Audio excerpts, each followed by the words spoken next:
Good morning, Alan, and hello, everyone else. Welcome to TARDIS Spider. And today, it takes a character. A lot of the great villains in classic Doctor Who were created by character actors. So let's find out what we think and who are some of the character actors in classic Doctor Who that made fantastic villains. And if you enjoy this video, please like and subscribe. And now, it takes a character. Doctor Who thrives on imagined horrors, things that lurk in the shadows, under the bed, or in a closet. They take something ordinary, like a doll or a shop dummy, then they bring it to life. Or they take something that most find repulsive, maggots or spiders, and make them deadly.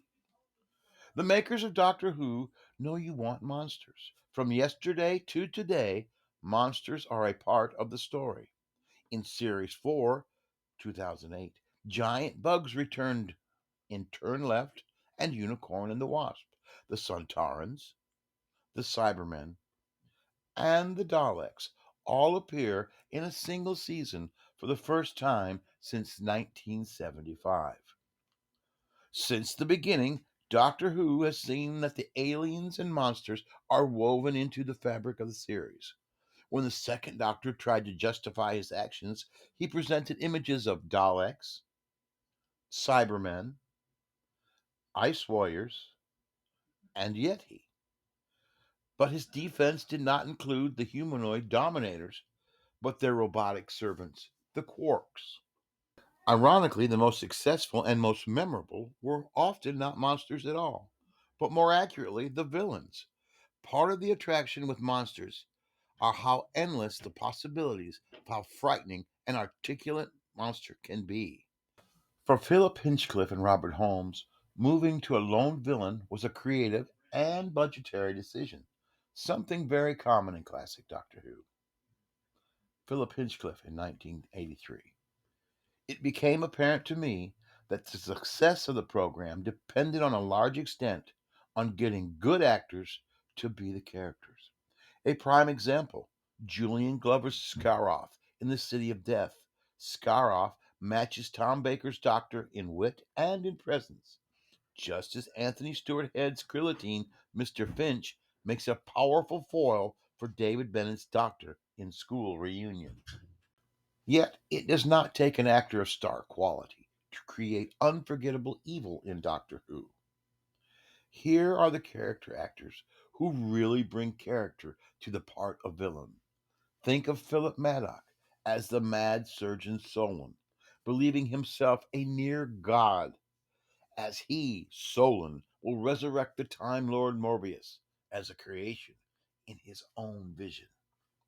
Or Frederick Jaeger as Sorensen in The Planet of Evil. His quest for a source of energy and the effects of that energy have driven him to the edge where he has to use a potion to avoid the effects, making him a Jekyll and Hyde type character.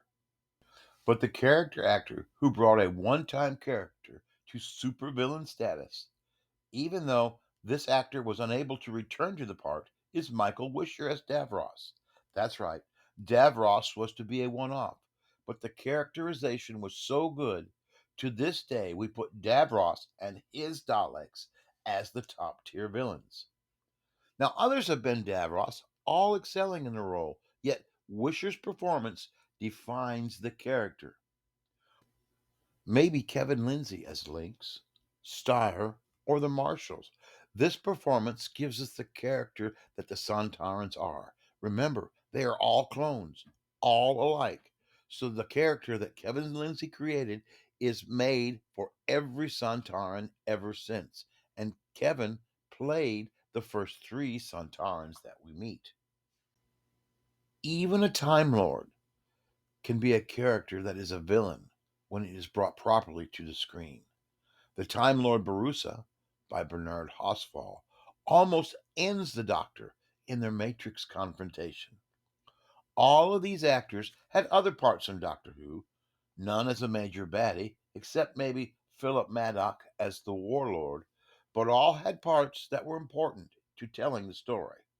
Now an actor that appears as only his baddie, but did appear twice. Syl, played by Nabil Shaban. He defines his character and his character's race in the two unforgettable performances in Vengeance on Varos and Mind Warp.